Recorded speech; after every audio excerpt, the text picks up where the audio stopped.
Good morning, শুভ সকাল। আজ সকাল থেকে কিন্তু বৃষ্টি হচ্ছে, তবে সকাল থেকে বলা ভুল, দুদিন আগে থেকে কিন্তু চলছে অনর্গল বৃষ্টি। মেয়ে স্কুলে যাবে তাই টিফিন তৈরি করছি। আজ ওর টিফিনে দিয়েছি পরোটা আর আলুর তরকারি। বক্সের ভেতরে আরেকটা বক্সে তরকারি দিলে তরকারিটা কিন্তু বাইরে লিক হয়ে পড়ে না। যদিও এটা এয়ারটাইট বক্স, তবুও আমি সাবধানতার জন্য এরকম করেই দিয়ে দিই। আর ফ্রুটস টিফিনে দিয়েছি একটা কলা। রোজ তো শসা নিয়ে যায়, তাই ভাবলাম আজকে কলা দিই। আর রান্নাঘরটা কিন্তু সম্পূর্ণ অগোছালো হয়ে আছে। সকালবেলায় মেয়েকে টিফিন করতে করতে এইটুকু সময়ের মধ্যে প্রচণ্ড তাড়াহুড়ো লেগে যায়। বাইরে যেহেতু হচ্ছে বৃষ্টি, তাই মেয়েকে রেনকোট পরিয়ে দিয়েছি। ওর পাপা এদিকে গাড়ি নিয়ে বাইরে দাঁড়িয়ে রয়েছে। সকাল সকাল বৃষ্টি, কি বলবো, ওয়েদারটা কিন্তু ভালো লাগছে। তবে যারা কাজে কর্মে বেরোবে, স্কুলে যাবে, তাদের জন্য কিন্তু একটু অসুবিধা। না হলে এই কদিন ধরে যা বৃষ্টি হচ্ছে আর এত সুন্দর ওয়েদার, তোমাদেরকে কি বলবো বন্ধুরা। মেয়ে তবে রেনকোট পরলেও ওর পাপা কিন্তু একদমই রেনকোট পরতে চায় না। বাড়ি এসে জামা কাপড় চেঞ্জ করে তারপর বেরিয়ে পড়বে কাজে। এদিকে ঘরে কাজবাজও পড়ে রয়েছে। মেয়ে চলে গেল স্কুলে, চলে আসলাম ঘরে। সারা রাত যেহেতু বৃষ্টি হয়েছে, ঠান্ডা ঠান্ডা ওয়েদার, আর সকাল থেকেই না ঝোড়ো হাওয়া দিচ্ছিল, তাই জন্য জানলাটা খুলিনি। এবার কাজকর্ম করব, তাই ভাবলাম ঘরের জানলাটা একটু খোলা যাক। কতটা হাওয়া দিচ্ছে এই গাছটা দেখলেই কিন্তু তোমরা বুঝতে পারবে। এমনকি ঘরে পাখা চালানোরও কিন্তু কোনো প্রয়োজন নেই। সত্যি এত সুন্দর ওয়েদার 3 দিন ধরে রয়েছে। আমি কিন্তু 3 দিন ধরে এই ওয়েদারটাকে উপভোগ করছি। তো এবার চলে যাব কাজকর্ম সারতে। যেটুকু কাজকর্ম ছিল সেরে চলে এসেছি টিফিন তৈরি করতে। যেহেতু বাইরে মেঘলা ওয়েদার, সকাল থেকে আজকে খুব কচুরি খেতে ইচ্ছে করছিল, কিন্তু দোকান থেকে এনে তো খাবো না, কারণ দোকান থেকে কিনে আনা কচুরি বা লুচি যাই হোক না কেন, খেলেই কিন্তু প্রচণ্ড গ্যাস হয়। খাবার আগে খেয়ে নেব এই ওষুধ দিয়েই কিন্তু আমার দিনটা শুরু হয়। মরে যাওয়ার আগের দিন পর্যন্ত এই ওষুধটা আমাকে খেয়ে যেতে হবে। এটা হচ্ছে থাইরয়েডের ওষুধ। বানিয়ে নিয়েছি লুচি, দুটো হলেই কিন্তু আমার সকালে খাবার হয়ে যাবে। আর মেয়েকে যেই তরকারিটা করে দিয়েছিলাম সেটা অল্প রয়েছে, সেটা দিয়েই কিন্তু আজকে সকালের ব্রেকফাস্টটা খেয়ে নেব। এই হচ্ছে আজকের টিফিন। বেশ অনেকটাই কিন্তু বেলা হয়ে গেছে, ওর পাপাও বাজার নিয়ে চলে এসেছে। বৃষ্টি বৃষ্টি ওয়েদার দেখে ওর পাপার আজকে ইচ্ছে হয়েছে চিকেন খাবে, তাই যেমন ভাবা তেমন কাজ, নিয়ে চলে এসেছে চিকেন। আর চিকেন যখন এনেছে, বেশি রান্নার তো ঝামেলাই নেই। করবো উচ্ছে কুমড়ো ভাজা আর চিকেন, ব্যাস তাহলেই কিন্তু আজকে রান্না শেষ হয়ে যাবে। আর এদিকে মাংসের জন্য প্রিপারেশন সব রেডি করেই রেখেছি। এবার ঝটপট চিকেনটা রান্না করলেই আমার রান্না শেষ। এদিকে মশলাটাও করতে হবে, ওই পেঁয়াজ লঙ্কা টমেটো যা যা বাটতে হয় সেই সবই। ঝটপট কিন্তু মশলাটা করে নিয়েছি। আর এদিকে প্রথমে চিকেনটা করার আগে উচ্ছে আর কুমড়োটা ভাজা করে নিচ্ছি। উচ্ছে কুমড়ো ভাজা করতে বেশি ঝামেলা নেই। নুন হলুদ লঙ্কা আর সামান্য চিনি সব কিছু দিয়ে একসঙ্গে নাড়িয়ে চাড়িয়ে ঢাকা দিলেই কিন্তু ঝটপট হয়ে যায়। আর গরম ভাতের সঙ্গে সত্যি কথা বলতে খেতে এটা কিন্তু ভীষণ ভালো লাগে। তাই চিকেন যখন হচ্ছে, আজ ভাবলাম বেশি একদমই কিছু রান্নাবান্না করব না।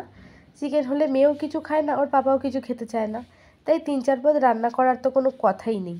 যত শর্টকাটে রান্না করা যায় ততই ভালো। পেঁয়াজ লঙ্কা পেস্ট করে নিয়েছি, চিকেনটাকে ম্যারিনেট করে নেব। আর দিয়ে দিচ্ছি টক দই। এই টক দইটা কিন্তু আমার ঘরে পাতা টক দই।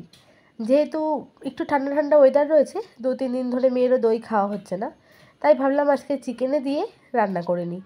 আর যা যা দিতে লাগে, তেল নুন হলুদ লঙ্কা, এই সব দিয়েই চিকেনটাকে ম্যারিনেট করে রেখে দেবো। এদিকে উচ্ছে কুমড়ো ভাজাটা হতে হতে চিকেনটাও ম্যারিনেট হয়ে যাবে। আরও একটু বেশি সময় রাখলে হয়তো ভালো হতো, কিন্তু যেহেতু হাতে এখন সময়টা কম, তাই যেটুকু পারবো সেটুকুই রেখে দেবো। আর এদিকে না অনেকগুলো বাসন পড়েছে। সকালবেলায় মেয়ে স্কুলে গেছে, ভাত খেয়েছে, সেই প্রেশার কুকার রয়েছে। আর আরেকটা কুকার আগের দিন রান্না করেছিলাম সেটাও রয়েছে। তো এদিকে ভাজা হতে হতে আর চিকেনটা ম্যারিনেট করা আছে যেহেতু, বাসনগুলো ধুয়ে নেব। তাহলে আমার রান্না হতে হতে বাসনগুলোও ধোয়া হয়ে যাবে, আর চটপট কিন্তু কাজও হয়ে যাবে। এইভাবে কিন্তু একটু বুদ্ধি করে কাজ করলে আমাদের সংসারে অনেকটা সময়ই সাশ্রয় হয়। আমরা হাউসওয়াইফরা কিন্তু সবসময় চেষ্টা করি যে কীভাবে বুদ্ধি খাটিয়ে সংসারের কাজগুলো করব, যাতে সময় একটু বাঁচে আর চটজলদি কাজটাও হয়ে যায়। এদিকে দেখো বাসন ধোয়া কমপ্লিট, আর এদিকে আমার উচ্ছে ভাজাও কিন্তু হয়ে গেল। একবারে দুটো কাজ কমপ্লিট হয়ে গেছে। ওই তেলের মধ্যেই আমি চিকেন করে নেব। দিয়ে দিচ্ছি আরও সামান্য তেল। প্রথমে আলুগুলো ভেজে নেব, ভেজে নিয়ে তারপর বাকি চিকেনটা রান্না করে নেব। আজকে তোমাদের সঙ্গে কিন্তু চিকেনের রেসিপিটা শেয়ার করছি না, তবে এইভাবে দই দিয়ে চিকেন করলে খেতে কিন্তু অসাধারণ লাগে। আর এদিকে ভাতও বসিয়ে দিয়েছি, ওপরে জল গরম দিয়ে দিয়েছি। যদি ভাতে জল লাগে সেখান থেকে দিয়ে দেব, আর যেটুকু জল বাঁচবে সেটা কিন্তু চিকেনের মধ্যে দিয়ে দেব। এইভাবে করলে কিন্তু গ্যাসটাও সেভ হয়। জল গরম তো করতেই হতো চিকেনের জন্য, সেটা আর আলাদা করে করতে হয় না। তো বন্ধুরা দেখতে পেলে তো, এইভাবে বুদ্ধি কাটিয়ে সংসারে যদি কাজকর্ম করা হয় তাহলে অনেকটাই সাশ্রয় কিন্তু করা যায়। তো চিকেনটা কিন্তু প্রায় কষানো হয়ে এসেছে, ভাজা আলুটাও দিয়ে দিলাম। আর এখনও পর্যন্ত চিকেনে কিন্তু আমি কোনো রকম জল অ্যাড করিনি। যেহেতু দই দিয়ে আজকে চিকেনটা করছি তাই কিন্তু অনেকটা জল বেরিয়েছে। আর চিকেনের রঙটাও হয়েছে কিন্তু আজকে অসাধারণ। শুধু রং নয় বন্ধুরা, সত্যি কথা বলতে চিকেনটা খেতেও হয়েছিল কিন্তু বেশ ভালো। বেশ অনেক দিন বাদেই কিন্তু আমি চিকেন রান্না করছি। তার মাঝে অবশ্য 2-3বার চিকেন খাওয়া হয়ে গেছে, তবে সেটা মায়ের হাতের চিকেন। আমার বাড়িতে কিন্তু এর মধ্যে আর চিকেন রান্না করা হয়নি। দিয়ে দিচ্ছি অল্প চিনি। চিনিটা দিলে কিন্তু চিকেনের মধ্যে একটু ব্যালেন্স হয়, খেতে তো ভালো লাগেই, আর রঙটাও কিন্তু বেশ সুন্দর হয়। আর এমনিতেই চিকেনটা কষানোর সময় রঙটা কত সুন্দর এসেছে দেখে তোমরা বুঝতেই পারছো। তো কষানো হয়ে যাওয়ার পরে একটা আলু দিয়ে চিকেন তুলে রাখলাম, ওটা মেয়ের জন্য। মেয়ে আমার চিকেন কষা খেতে ভীষণ পছন্দ করে। তো চিকেনের মধ্যে দিয়ে দিলাম সামান্য জল। আর এদিকে ততক্ষণে মেয়েও কিন্তু স্কুল থেকে চলে এসেছে। তবে আজ আমি ওকে স্কুল থেকে আনতে যাইনি, ওর পাপা গেছিলো। ওর পাপাই কিন্তু স্কুল থেকে মেয়েকে নিয়ে চলে এসেছে। তো এসে জুতো খুলে, ইউনিফর্ম না খুলে বাচ্চাদের হুজ্জুতি। মেয়ে আজকে জেঠিমাদের ঘরে খাবে নেমন্তন্ন, সেখানেই খেয়েছে। আর এদিকে আমি আমার নিজের জন্য ভাত বেড়ে নিয়েছি। আর এই হচ্ছে চিকেন। ওর পাপা কিন্তু চিকেন যখন কষাচ্ছিলাম তখনই ভাত খেয়ে চলে গেছে, তো সেই জন্য ওর পাপার আর ভিডিওটা করা হয়নি। চলে আসলাম সন্ধেবেলায়। দেখতে পাচ্ছ এখানে বিয়ে হচ্ছে। এই বিয়েটা হচ্ছে আমার ভাইয়ের বন্ধুর বিয়ে। সন্ধেবেলায় হঠাৎ করে ভাই হোয়াটসঅ্যাপে দেখলাম এই ভিডিওটা পাঠালো। আমি তো বেশ অবাক হয়ে গেলাম। ফোন করে সঙ্গে সঙ্গে জানতে পারলাম পুরো ব্যাপারটা। ভাই বলল যে ওর বন্ধু মন্দিরে বিয়ে করছে, তাই ভিডিও করে আমাকে পাঠিয়েছে। এটা হচ্ছে আমার ভাইয়ের খুব ভালো বন্ধু। ওরা কিন্তু একদিনের ছোট আর বড়। ছোটবেলা থেকে একসঙ্গে পড়াশোনা করেছে, একসঙ্গে বড় হয়েছে। আজই তার বিয়ে। এই মুহূর্তটাকে তোমাদের সঙ্গে ভাগ করে নিলাম। হিন্দুনাম মুরুনাং দেব স্ত্রীনাং চ শিষ্যভূষণাম। তো ভাইয়ের বন্ধুর বিয়ের খবরটার পরে মেয়েকে নিয়ে পড়তে বসিয়েছি। সন্ধেবেলায় ঘুম থেকে উঠে ও পড়তে বসে পড়েছে। কদিন বাদে যেহেতু টেস্ট পরীক্ষা শুরু হবে, তাই কিন্তু এখন পড়ার চাপ রয়েছে অনেকটাই বেশি।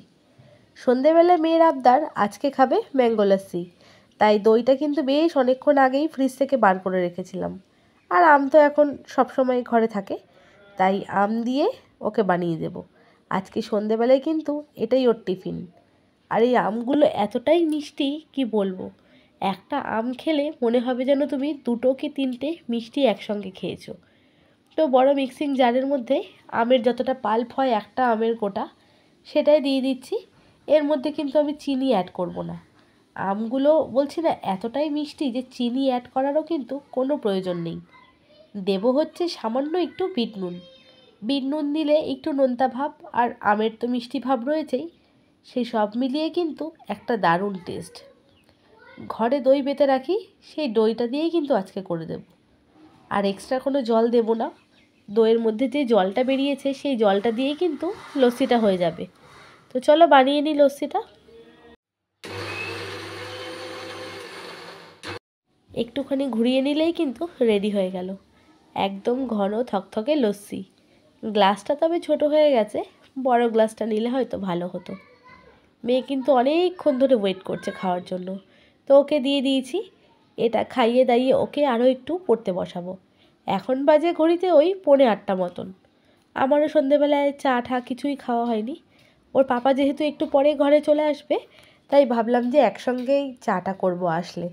তোর পাপাও কিন্তু চলে এসেছে আর চা বানিয়ে নিয়েছি। আর কৌটোর মধ্যে দেখো যেই কটা ভাঙাচোরা বিস্কুট ছিল সেইগুলো কিন্তু নিয়ে বসে পড়েছি। আর এদিকে বিস্কুটের প্যাকেটও কিন্তু নিয়ে এসেছে। এই ভাঙা লাঠি টোস্ট বিস্কুটগুলো তোমরা কি কেউ খাও? তো মেয়েকে পড়িয়ে ঠরিয়ে আমি আর ওর পাপা কিন্তু বেরিয়ে পড়েছিলাম একটু ঘোরার জন্য।